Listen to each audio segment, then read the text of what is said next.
Итак, поднимаем машину. И сейчас я вам покажу, что же там дребезжит и где там что шатается.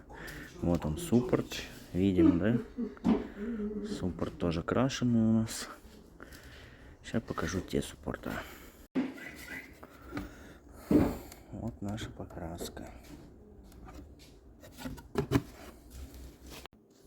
И вот, ребята, что дребезжит.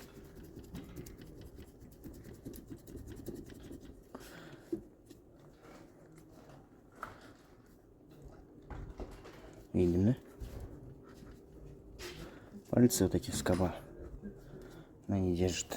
Из-за него дребезжит.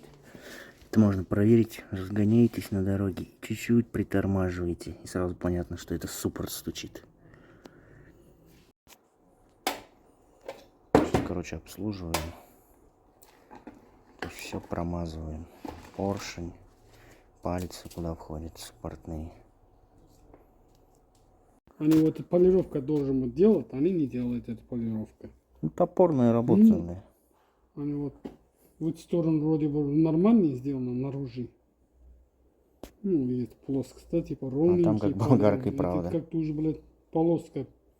Тупо пилили болгарками. Ну, такое отношение сейчас по всем запчастям, как я понял. Ну, видишь, здесь даже вот пильники уже как-то открыто. Не вот садятся. Угу.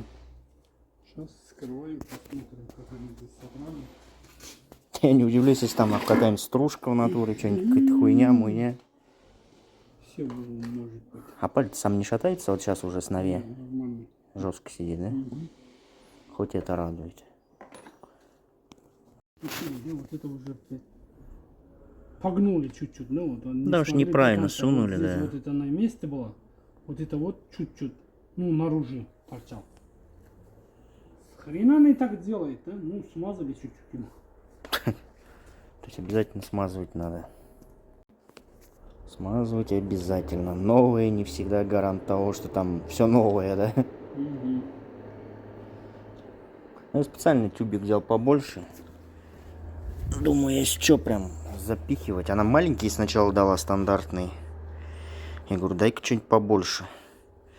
Чтобы не жалея прям туда запичкать смазки. Угу.